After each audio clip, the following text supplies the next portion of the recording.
હવે વાત કરીએ પોલીસના પેટ્રોલિંગની તો જૂનાગઢના માંગરોળના દરિયામાં પોલીસની મોક ડ્રીલ યોજાઈ। દરિયાઈ સુરક્ષા વધારવા પોલીસે મોક ડ્રીલ યોજી। 426 જેટલા પોલીસ અને 22 અધિકારીઓ આ મોક ડ્રીલમાં જોડાયા। ડ્રોન વિડીયો શૂટિંગ તેમજ પહેલી વખત પેરાગ્લાઇડિંગનો ઉપયોગ કરવામાં આવ્યો। જૂનાગઢ જિલ્લામાં 40 કિલોમીટર દરિયામાં મોક ડ્રીલ યોજવામાં આવી। જૂનાગઢ જિલ્લા એસપીએ પેરાગ્લાઇડિંગથી નિરીક્ષણ કર્યું। દરિયાઈ માર્ગને વધુ સુરક્ષિત કરવા પોલીસે આ મોક ડ્રીલ યોજી।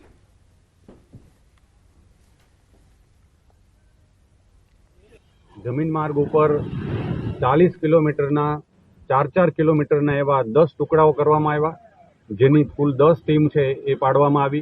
दरेक टीम एमना निश्चित एवी जग्याए एना लेटलोंग उपर सवारमां त्यां पहोंची गई।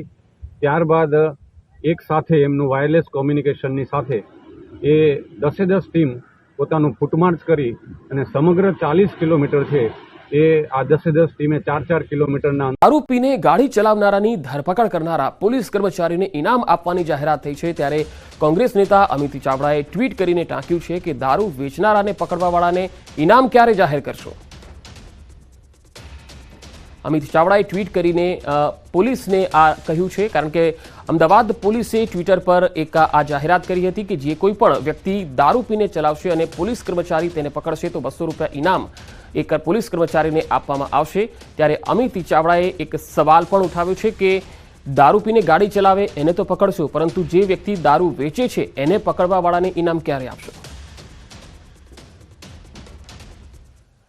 पाटण जिला पंचायत कोंग्रेस पक्षना दंडक सस्पेन्ड थया छे। मंजुलाबेन राठोडने होद्दा परथी हटावी देवाया छे। पक्ष विरोधी कामगीरीना कारणे आ पगला लेवाया छे। गुजरात प्रदेश कोंग्रेस समितिए आ निर्णय कर्यो छे। पाटण धारासभ्य किरीट पटेले अगाऊ मागणी करी हती। पक्ष विरोधी कामगीरी करनार सामे कार्यवाहीनी मांग उठावी हती।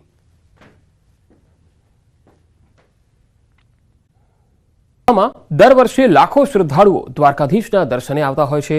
द्वारकानो दरिया किनारो यात्रिको माटे आकर्षणनुं केन्द्र छे, त्यारे आ दरिया किनारे वधु एक आकर्षण उमेराशे। आगामी समयमां यात्रिको माटे सबमरीननी सुविधा शरू कराशे। आ सबमरीन माटे मजगांव डॉक कंपनी साथे गुजरात सरकारे एमओयू कर्या छे। आ सबमरीनमां एक वखत 24 जेटला यात्रिको अने 6 क्रू मेम्बर दरियामां जई शकशे। आगामी समयमां द्वारकाना दरियामां सबमरीन मार्फते यात्रिको दरियाई जीवसृष्टिनी साथे पौराणिक द्वारका नगरीना अवशेषो पण निहाળી શકશે। आ प्रोजेक्टथी यात्राधाम द्वारकाने अने प्रवासन क्षेत्रने વધુ વેગ મળશે।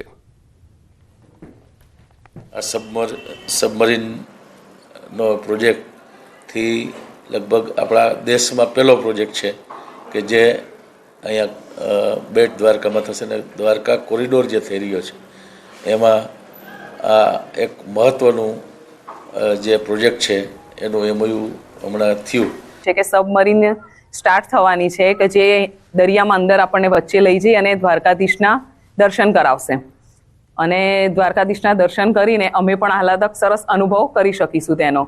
બસ હવે સબમરીન જલ્દી સ્ટાર્ટ થઈ જાય, હું સેકન્ડ ટાઈમ આવીએ ત્યાં સુધી બસ એ દ્વારકાધીશને પ્રાર્થના છે।